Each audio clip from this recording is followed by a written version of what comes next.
Menyuarakan aspirasi tidak hanya butuh gagasan dan kritik tapi juga nyali. Unjuk rasa yang diharap jadi solusi ternyata berdampak pada kerusakan sarana umum di sana-sini. Dan untuk membahasnya kita telah terhubung dengan pengamat kebijakan publik Trubus Rahadiansyah. Kami juga telah menghubungi perwakilan dari pemerintah Provinsi Jakarta termasuk Gubernur Jakarta Pramono Anung namun masih belum bisa bergabung. Selamat sore Pak Trubus. Iya, selamat sore Mas. Ya Pak Trubus, tanggapan Anda dulu deh melihat chaos kemarin ini, kemudian malah justru ke anarkis, terjadi pembakaran infrastruktur dari transportasi Jakarta. Iya, ini memang demonstrasi yang kemudian diikuti dengan kerusuhan, yang kericuhan. Ini yang menurut saya lebih kepada hal belum pemahaman terhadap niat daripada demonstrasi itu sendiri. Maka kalau Anda lihat di Detikcom hari ini saya tulis itu perbedaan antara demonstran dengan perusuh itu apa. Nah sesungguhnya yang terjadi adalah bahwa masyarakat memang dihadapkan oleh situasi yang sebenarnya demonstrasi itu mendukung masyarakat itu. Karena itu meneriakkan suara rakyat, suara publik, dan bagaimana juga kepedulian ini sesama kita terhadap sesama bangsa Indonesia. Dan dalam hal ini karena yang didemo adalah DPR misalnya, itu sesuatu yang sifatnya bagaimana dia berteriak kepada bapaknya sendiri yang mewakili. Nah tentu ini hal yang sangat-sangat didukung gitu ya. Artinya publik secara keseluruhan dukung. Nah tetapi kemudian di dalam pelaksanaan demo itu yang kedua munculnya ini pihak-pihak tertentu yang memanfaatkan itu untuk melakukan perbuatan-perbuatan yang kategori itu anarkis itu. Jadi anarkis, kemudian ada vandalisme, perusakan, pencurian, penjarahan, efek-efek domino menurut saya kebijakan publik ini yang sebenarnya harusnya tidak terjadi gitu loh. Karena apa? Karena dampaknya yang kemudian harus dilihat. Misalnya ini para pedagang yang biasa jualan di lapak-lapak, di halte-halte, akhirnya kan nggak bisa jualan. Atau anak sekolah yang biasanya menggunakan jalur itu untuk berpergian sekolah, atau orang yang bekerja juga menggunakan jalur itu, akhirnya terganggu semua Mas. Karena apa? Karena begitu rusak, maka ini kan suatu siklus ya. Artinya moda transportasi itu kan berhubungan satu sama lain, terkoneksi. Begitu satu itu dirusak atau satu itu tidak berjalan, maka otomatis terganggu yang lainnya. Nah ini menurut saya harus yang dipahami bahwa kerugian yang diderita oleh publik jauh lebih besar daripada maksud dan tujuan dari demo itu sendiri, karena adanya pihak-pihak tertentu yang memanfaatkan untuk merusak fasilitas publik, kemudian juga untuk melakukan istilahnya coret-coret, ada juga yang istilahnya itu malah mengganggu orang-orang yang selama ini memanfaatkan fasilitas umum itu Mas. Misalnya kayak pedagang tadi yang kemudian saya lihat pedagang-pedagang itu betul-betul sangat dirugikan kan, terus nggak bisa jualan dalam tempo yang cukup lama kan. Itu artinya kerugian ekonomi, kerugian terhadap keluarganya, kerugian terhadap persoalan-persoalan pertumbuhan ekonomi sendiri secara keseluruhan. Dan yang ketiga dalam hal ini memang kemudian pihak Pemprov ini ada 22 halte yang dirusak itu. Nah itu kan sebagian halte memang sangat strategis ya, dan posisinya misalnya di jalan Tamrin, sentra-sentra ekonomi misalnya, itu yang memang selama ini di mana mobilitas masyarakat sangat tinggi, dan di situ menjadi tanda petik idola masyarakat ketika mereka melihat yang namanya halte Senen, halte Tamrin dan sebagainya, Senayan. Itu kan halte-halte yang selama ini memang menjadi ikon dan menjadi instagramable bagi masyarakat selama ini untuk melihat kemajuan Jakarta. Tetapi kemudian kita lihat juga bagaimana pembangunan yang sudah dirancang secara baik dengan bertahun-tahun dilakukan dan dengan anggaran cukup besar, dan bagaimana juga masyarakat juga ikut mendukung, ikut senang memanfaatkan, tapi tiba-tiba kemudian dirusak oleh sekelompok orang yang sesungguhnya punya niat-niat jahat, niat-niat untuk tujuan lain. Artinya tidak semata-mata untuk protes kepada pemerintah yang ada atau protes kepada kebijakan yang diberlakukan, tetapi kemudian niatnya jadi adalah melakukan pencurian, melakukan penjarahan, kemudian juga ada juga yang menyembunyikan harta-harta, kemudian ada yang di sisi lain yang kemudian menurut saya ini Mas, masuk ke ranah privat orang, kan ada juga yang masuk ke rumah orang, rumah-rumah Ahmad Saroni, rumahnya Uya Kuya, rumahnya Eko Patrio sampai ke Sri Mulyani segala. Nah ini kan hal-hal menurut saya lebih terlalu jauh gitu loh Mas dari niat demonstrasi itu sendiri gitu Mas. Baik Pak Trubus, kalau bicara soal penjagaan untuk infrastruktur transportasi ini, apakah Pemprov DKI Jakarta ini bisa disebut gagal untuk mengamankan infrastruktur yang bisa disebut strategis begitu?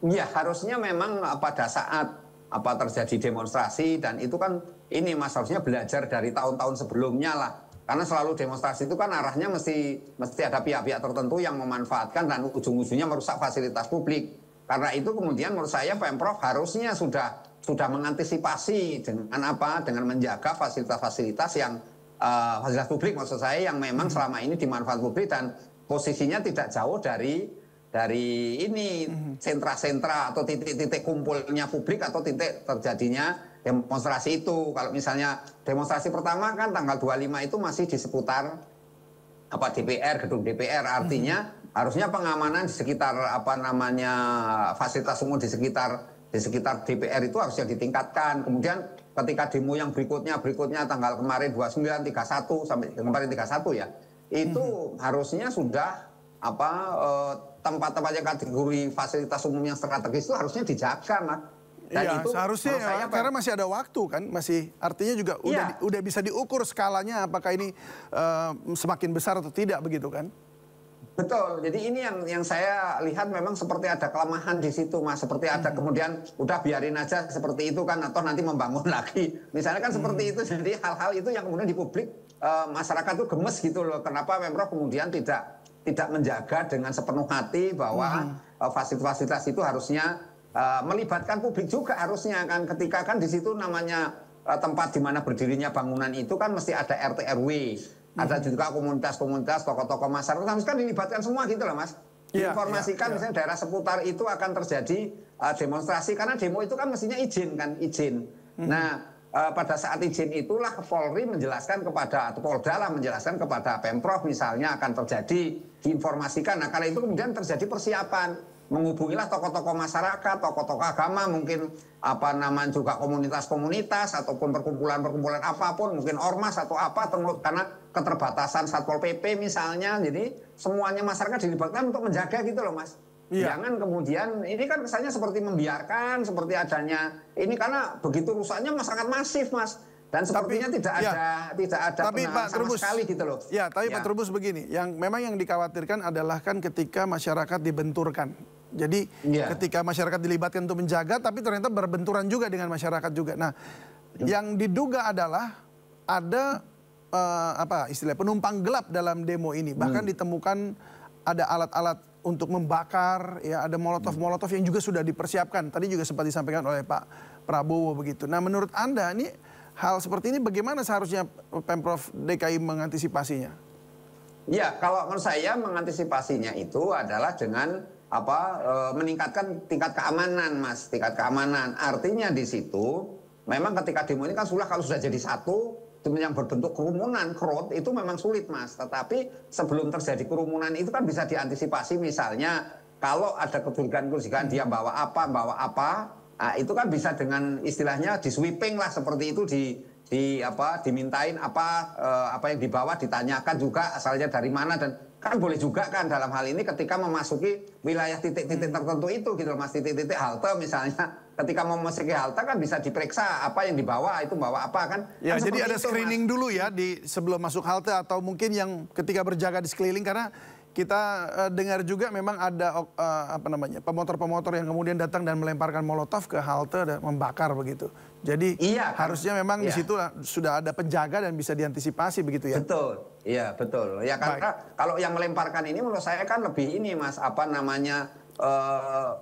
terangsang atau terstimulus oleh kondisi itu yang ada halte sendiri yang sepi dan di dalamnya sudah ada orang. Karena memang kalau kita lihat prosesnya sendiri seperti ada seperti konspirasi itu Mas, seperti ada pihak yang mengatur semua gitu kan. Jadi ini kecurigaan itu publik sekarang mulai paham bahwa di situ ada sebenarnya ini sama dengan kejadian-kejadian sebelumnya juga sebelumnya ada, dan harusnya memang sudah ada penjagaan sebelumnya ya, nggak sampai 22 halte begini rusak. Baik, Gubernur Jakarta ini Mas Pram ya memberikan layanan tarif gratis Transjakarta dan MRT selama sepekan ke depan, dan Pramono juga akan segera memperbaiki fasilitas umum di Jakarta yang rusak pasca bentrokan massa. Kita lihat dulu informasinya.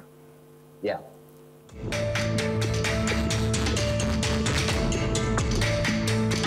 Gubernur Jakarta Pramono Anung memastikan fasilitas umum yang rusak akibat demo akan segera diperbaiki. Pramono Anung menyebut, moda transportasi di Jakarta sudah mulai beroperasi kembali sejak Sabtu sore. Selain itu, Pemprov Jakarta juga memberikan layanan tarif gratis Transjakarta dan MRT selama sepekan ke depan. Hal ini disampaikan Pramono di Balai Kota, usai berkunjung ke rumah Afan, korban meninggal dunia akibat demonstrasi. Saya sudah meminta kepada jajaran Balai Kota, jajaran pada tingkat Wali Kota, OPD terkait, untuk semua moda transportasi untuk dibuka, dan sekarang sudah dibuka. Armada yang menjadi kewenangan sepenuhnya dari BUMD Jakarta. Sekarang hampir semuanya sudah dibuka. Walaupun ada beberapa kerusakan, nanti saya jelaskan berikutnya. Halte dan fasilitas umum yang terbakar dan dirusak segera diperbaiki. Pada hari ini sampai dengan 1 minggu ke depan Pemprov DKI Jakarta akan menggratiskan atau 0% karena memang banyak sistem kita yang rusak, yang terbakar kemarin, pasti kan nggak bisa di-tap. Untuk itu maka segera akan kami lakukan perbaikan, mudah-mudahan dalam 1 minggu ke depan sistemnya sudah bisa normal. Tetapi apapun yang terjadi di lapangan, inilah konsekuensi yang harus kita perbaiki, kita jalanin bersama-sama. Selain itu, Pramono Anung mengerahkan seluruh pasukan pelangi atau pasukan orange, biru, dan hijau untuk membersihkan sisa-sisa sampah pasca aksi. Dari Jakarta, tim liputan iNews melaporkan.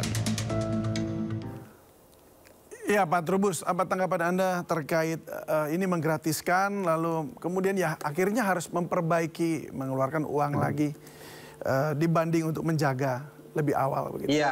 Iya, memang Malaysia jadinya cost-nya lebih besar Mas daripada benefit yang didapatkan. Artinya memang ya kita apresiasi lah apa yang dilakukan oleh gubernur dalam hal ini, ada kebijakan untuk menggratiskan, kemudian ada perbaikan. Tetapi juga kan kemudian Pemprov kan keluar kos Mas, biaya apalagi ini ya, sementara yang menanggung adalah pihak Transjakarta yang sebagai pihak yang langsung berhubungan. Tetapi persoalannya kan tidak sederhana itu. Kenapa kemudian publik itu menilai seolah-olah ini sebagai bentuk pemborosan jadinya kan, segala sesuatunya nanti karena ada kemungkinan lagi nanti dirusak lagi, toh nanti diperbaiki lagi kan, jadi nggak benar Mas gitu. Jadi ini juga hal-hal yang harus dihitung ulang, artinya perlu dilakukan evaluasi menyeluruh lah ya. Cara berpikir yang kemudian bahwa udahlah kita perbaiki itu ada anggaran, tetapi kan tidak, harusnya kan anggarannya bisa digunakan untuk hal lain Mas, tidak semata-mata untuk memperbaiki barang yang rusak. Kenapa? Karena kalau ini nanti masih demo potensi lagi, kita kan nggak ada jaminan Mas bahwa ini nanti tidak akan ada demo lagi, karena melihat kondisi konstelasi memanas ini juga masih relatif berlangsung di publik itu. Artinya pihak-pihak tertentu juga lihat ada kasus-kasus misalnya di Jogja ada yang meninggal mahasiswa itu karena demo, atau di tempat lain juga ada korban. Kan ini masih di publik masih ada rasa sebagian yang masih dalam tanda petik memanas gitu loh Mas. Kekhawatirannya kemudian karena Jakarta itu menjadi tolok ukur kan, kalau Jakartanya bisa dikuasai atau Jakarta terjadi semacam demo besar-besaran, maka di daerah lain juga akan mengikut, karena teorinya mesti teori ini Mas, butterfly effect namanya. Butterfly itu efek kupu-kupu. Kalau satu daerah itu tidak selesai atau tidak bisa dituntaskan, kemudian merembet kemana-mana, kontenjen menular Mas kemana-mana, itu kan yang harus dilihat. Artinya apa? Di sinilah kemudian kalau kita hanya berpikir ini toh nanti diperbaiki lagi, kemudian direnovasi, dan kalau mengenai pelayanan gratis kan ini bisa tidak hanya seminggu, kalau perlu sebulan selama atau 2 bulan berikutnya. Tetapi kan tentu anggarannya jadi besar sekali, karena bagaimanapun juga anggaran-anggaran itu kan masih juga dibutuhkan, karena Jakarta ini juga banyak hal yang mendesak lain, banyak Mas. Misalnya mengenai ini kemiskinan ekstrim lah, soal kesehatan yang masih ini, pendidikan yang belum juga masih banyak PR-nya ya, macam-macam Mas gitu. Ya, masih banyak PR masih banyak yang harus diselesaikan. Baik, memang ini kemudian harus jadi pelajaran penting bagi Pemprov DKI untuk menjaga juga aset-aset yang sebenarnya juga dari pajak warga begitu ya. Arti yang sudah warga bayar, jangan sampai merugikan di kemudian hari. Baik, Pak Trubus terima kasih banyak untuk insight-nya sudah berbagi bersama kami di Sindo Sore.